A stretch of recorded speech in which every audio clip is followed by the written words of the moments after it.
This is Aldous Huxley, a man haunted by a vision of hell on earth. A searing social critic, Mr. Huxley, 27 years ago, wrote Brave New World, a novel that predicted that someday the entire world would live under a frightful dictatorship. Today, Mr. Huxley says that his fictional world of horror is probably just around the corner for all of us. We'll find out why in a moment. The Mike Wallace Interview, presented by the American Broadcasting Company in association with the Fund for the Republic, brings you a special television series discussing the problems of survival and freedom in America. Good evening. I'm Mike Wallace. Tonight's guest, Aldous Huxley, is a man of letters, as disturbing as he is distinguished. Born in England, now a resident of California, Mr. Huxley has written some of the most electric novels and social criticism of this century. He's just finished a series of essays called Enemies of Freedom, in which he outlines and defines some of the threats to our freedom in the United States. And Mr. Huxley, right off the bat, let me ask you this. As you see it, who and what are the enemies of freedom here in the United States?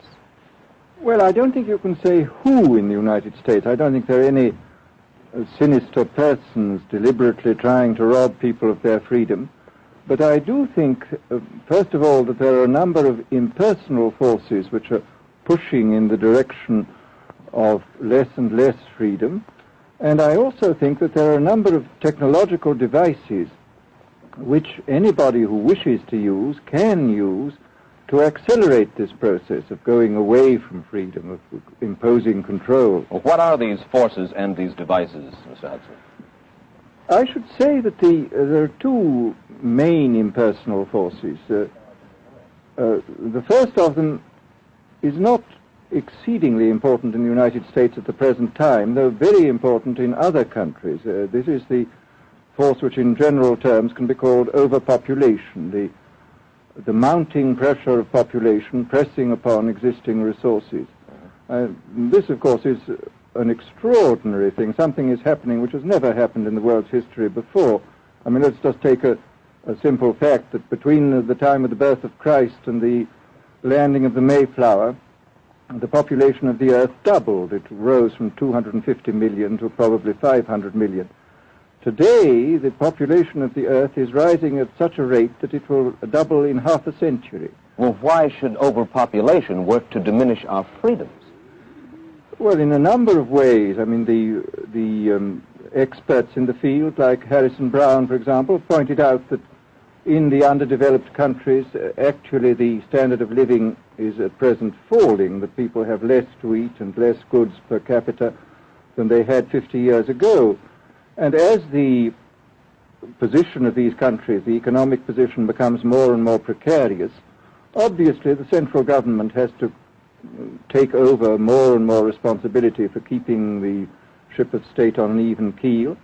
And then, of course, you're likely to get social unrest under such conditions, with again an intervention of the central government. So that I think one sees here a pattern which seems to be pushing very strongly towards a totalitarian regime. And unfortunately, as in all these underdeveloped countries, the only highly organized political party is the Communist Party, it looks rather as though they will be the heirs to this unfortunate process, that they will step into the position of power. Well, then, ironically enough, one of the greatest forces against communism in the world, the Catholic Church, according to your thesis, would seem to be pushing us directly into the hands of the communists because they are against birth control. Well, I think this strange paradox probably is true. There is it's an extraordinary situation, actually. I mean, one has to look at it, of course, from a biological point of view. The whole essence of biological life on Earth is a question of balance, and what we have done is to practice death control in a most intensive manner without balancing this with the birth control at the other end. Consequently, the birth rates remain as high as they were, and death rates have fallen substantially. All right, then, so much for the time being anyway for overpopulation. Another force that is diminishing our freedoms. Well, another force which I think is very strongly operative in this country is the force of what may be called over-organization. As technology becomes more and more complicated, it becomes necessary to have more and more elaborate organizations, more hierarchical organizations. And incidentally, the advance of technology has been accompanied by an advance in the science of organization. It's now possible to make organizations on a larger scale than was ever possible before. And so that you have more and more people living their lives out as subordinates in these hierarchical systems controlled by bureaucracies, either the bureaucracies of big business or the bureaucracies of big government. Now, the devices that you were talking about, are there specific devices or methods of communication which diminish our freedoms in addition to overpopulation and over-organization? Well, there are certainly devices which can be used in this way. I mean, let us take, after all, a piece of very recent and very painful history is the propaganda used by Hitler, which was incredibly effective. I mean, what were Hitler's methods? Hitler used terror on the one kind, brute force on the one hand, but he also used a very efficient form of propaganda, which he was using every modern device at that time. He didn't have TV, but he had the radio, which he used to the fullest extent, and was able to impose his will on an immense mass of people. I mean, the Germans were a highly educated people. Well, we're aware of all this, but how do you equate Hitler's use of propaganda with the way that propaganda, if you will, is used, let us say, here in the United States? Are you suggesting that there is a parallel? Needless to say, it's not being used in this way now, but the point is, it seems to me, that there are methods at present available, methods superior in some respects to Hitler's methods, which could be used in a bad situation. I mean, what I feel very strongly is that we mustn't be caught by surprise by our own advancing technology. This has happened again and again in history.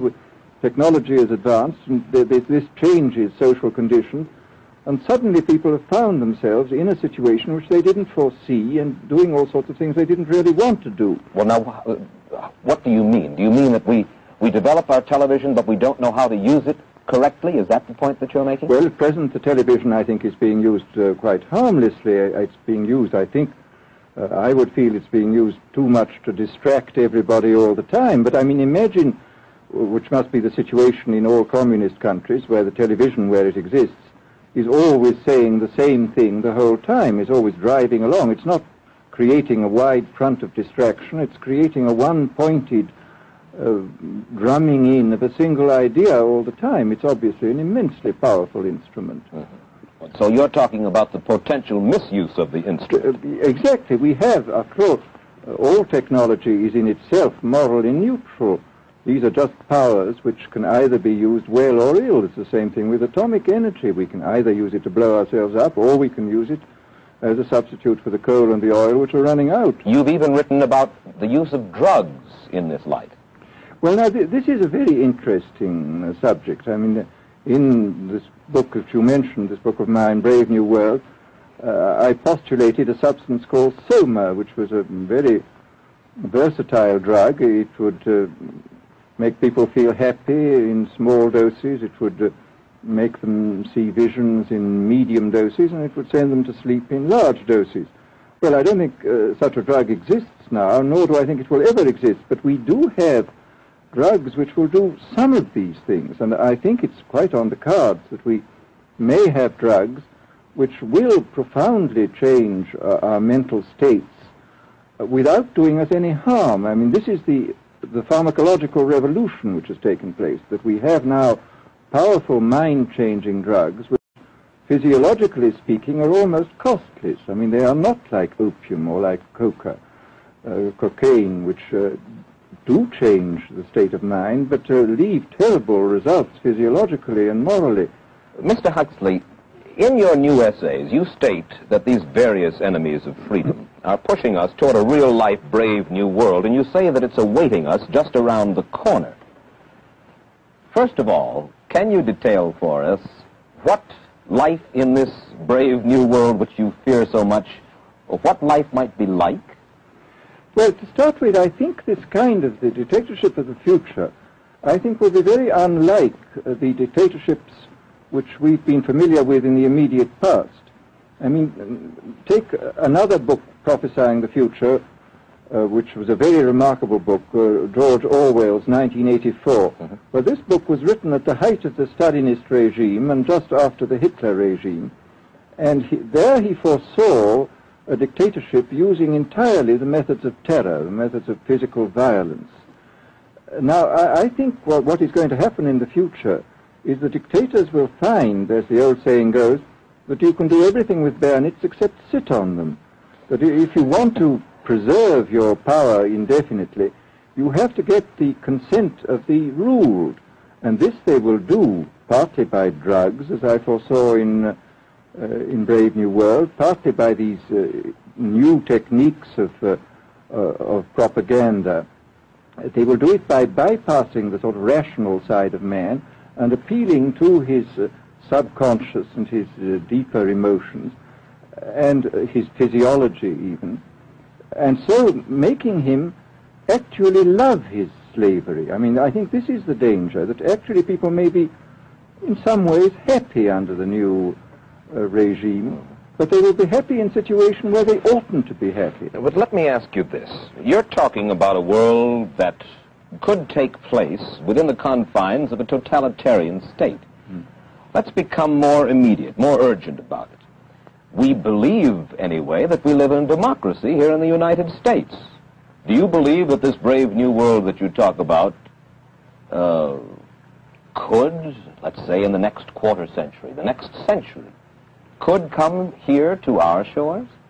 I think it could. I mean, that's why I feel it's so extremely important here and now to start thinking about these problems, not to let ourselves be taken by surprise by the new advances in technology. I mean, for example, in regard to the use of the drugs, we know there's enough evidence now for us to be able, on the basis of this evidence and using a certain amount of creative imagination, to foresee the kind of uses which could be made by people of bad will with these things, and to attempt to forestall this. And in the same way, I think with these other methods of propaganda, we can foresee and we can do a good deal to forestall. I mean, after all, the price of freedom is eternal vigilance. You write in Enemies of Freedom, you write specifically about the United States. You say this, writing about American political campaigns. You say, all that is needed is money and a candidate who can be coached to look sincere. Political principles and plans for specific action have come to lose most of their importance. The personality of the candidate, the way he is projected by the advertising experts, are the things that really matter. Well, this is... during the last campaign, there was a great deal of this kind of statement by the advertising managers of the campaign parties, this idea that the candidates had to be merchandised as though they were soap or toothpaste, and that you had to depend entirely on the personality. I mean, the personality is important, but there are certainly people with an extremely amiable personality, particularly on TV, who might not necessarily be very good in positions of political trust. Well, do you feel that men like Eisenhower, Stevenson, Nixon, with knowledge of forethought, were trying to pull the wool over the eyes of the American public? No, but they were being advised by powerful advertising agencies who were making campaigns of a quite different kind from what had been made before. And I think we shall see probably all kinds of new devices coming into the picture. I mean, for example, this thing which got a good deal of publicity last autumn, subliminal projection. I mean, as it stands, this thing, I think, is of no menace to us at the moment. But I was talking the other day to one of the people who has done most experimental work in the psychological laboratory with this, who was saying precisely this, that it is not at the moment a danger, but once you've established a principle that something works, you can be absolutely sure that the technology of it is going to improve steadily. And his view of the subject was that, well, maybe they will use it to some extent in the 1960 campaign, but they will probably use it a good deal and much more effectively in the 1964 campaign, because this is the kind of rate at which technology advances. And we'll be persuaded to vote for a candidate that we do not know that we are being persuaded to vote for. Exactly. This is the rather alarming feature, that you're being persuaded below the level of choice and reason. In regard to advertising, which you mentioned just a little ago, in your writing, particularly in Enemies of Freedom, you attack Madison Avenue, which controls most of our television and radio advertising, newspaper advertising, and so forth. Why do you consistently attack the advertising agency? Well, no, I think that advertisement plays a very necessary role, but the danger, it seems to me, in a democracy is this. What does a democracy depend on? A democracy depends on the individual voter making an intelligent and rational choice for what he regards as his enlightened self-interest in any given circumstance. But what these people are doing, what both for their particular purposes for selling goods and the dictatorial propagandists are doing, is to try to bypass the rational side of man and to appeal directly to these unconscious forces below the surface, so that you are in a way making nonsense of the whole democratic procedure, which is based on conscious choice on rational grounds. Of course, well, maybe you have just answered this next question, because in your essay you write about television commercials, not just political commercials, but television commercials as such, and how, as you put it, today's children walk around singing beer commercials and toothpaste commercials, and then you link this phenomenon in some way with the dangers of a dictatorship. Now, could you spell out the connection, or how do you feel that you have done so sufficiently? Well, here, this whole question of children, I think, is a terribly important one, because children are quite clearly much more suggestible than the average grown-up. And again, suppose that for one reason or another, all the propaganda was in the hands of one or very few agencies, you would have an extraordinarily powerful force playing on these children, who after all are going to grow up and be adults quite soon.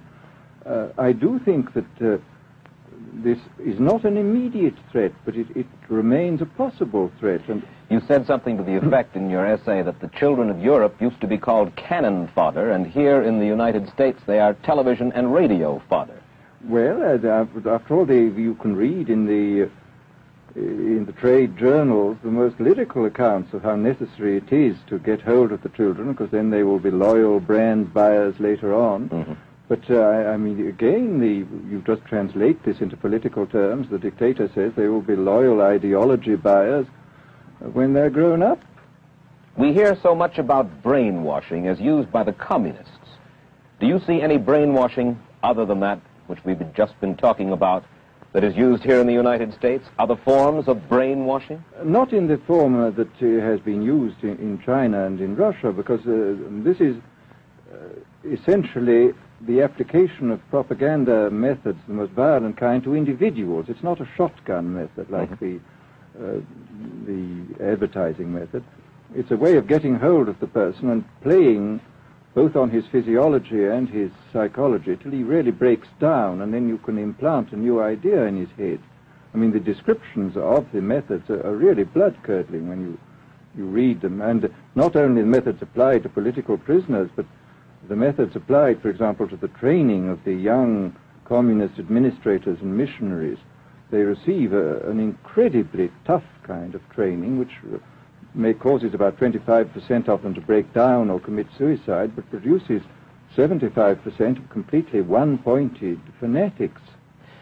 The question, of course, that keeps coming back to my mind is this.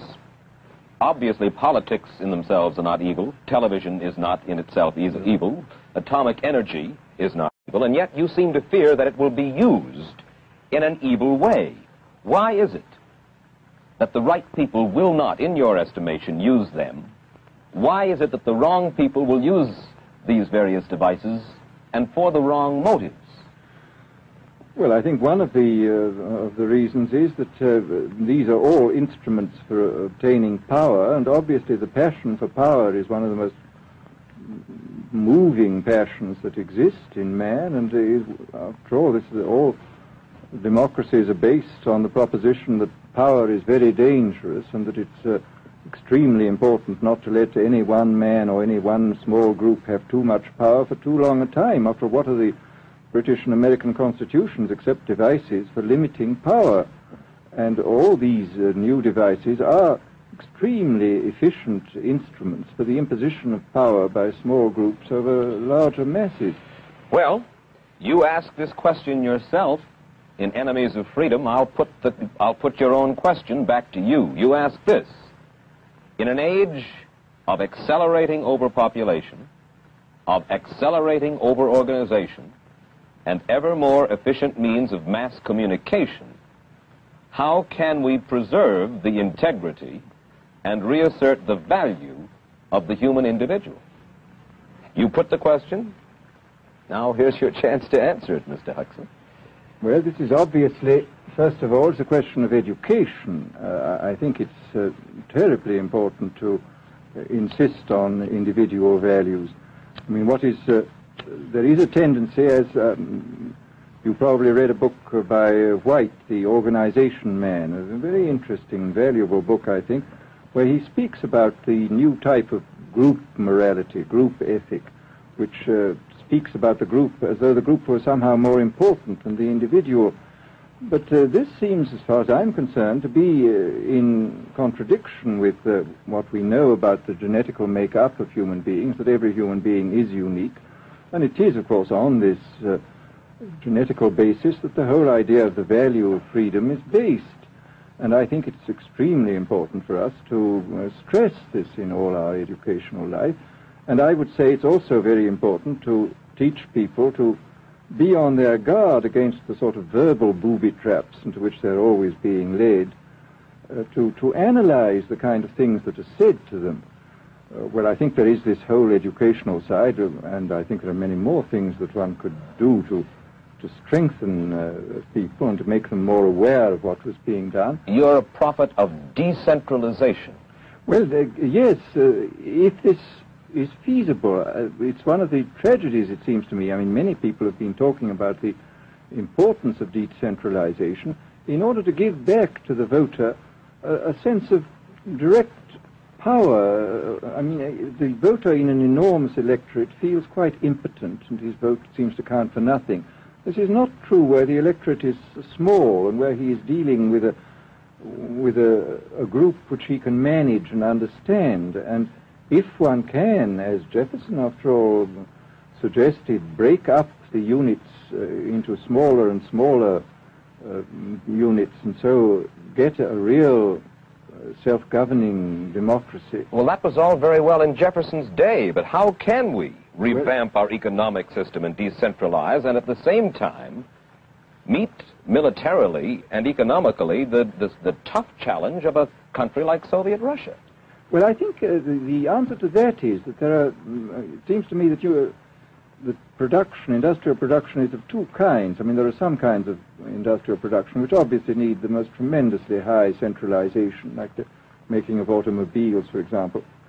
But there are many other kinds where you could decentralize quite easily and probably quite economically, and that you would then have this kind of decentralized life. After all, you begin to see it now if you travel through the South, this decentralized textile industry which is springing up there. Mr. Huxley, let me ask you this, quite seriously. Is freedom necessary? As far as I'm concerned, it is, yes. Why? Is it necessary for a productive society? Yes, I should say it is. I mean, a genuinely productive society. I mean, I think you could produce plenty of goods without much freedom, but I think the whole sort of creative life of man is ultimately impossible without a considerable measure of individual freedom, that initiative, creation, all these things which we value, and I think value properly, are impossible without a large measure of freedom. Well, Mr. Huxley, take a look again at the country which is in the stance of our opponent anyway it would seem to be there, Soviet Russia. It is strong and getting stronger economically, militarily. At the same time, it's developing its art forms pretty well. It seems not unnecessarily to squelch the creative urge among its people, and yet it is not a free society. It's not a free society, but here is something very interesting, that those members of the society, like the scientists who are doing the creative work, are given far more freedom than anybody else. I mean, it's a privileged aristocratic society in which, provided that they don't poke their noses into political affairs, these people are given a great deal of prestige, a considerable amount of freedom, and a lot of money.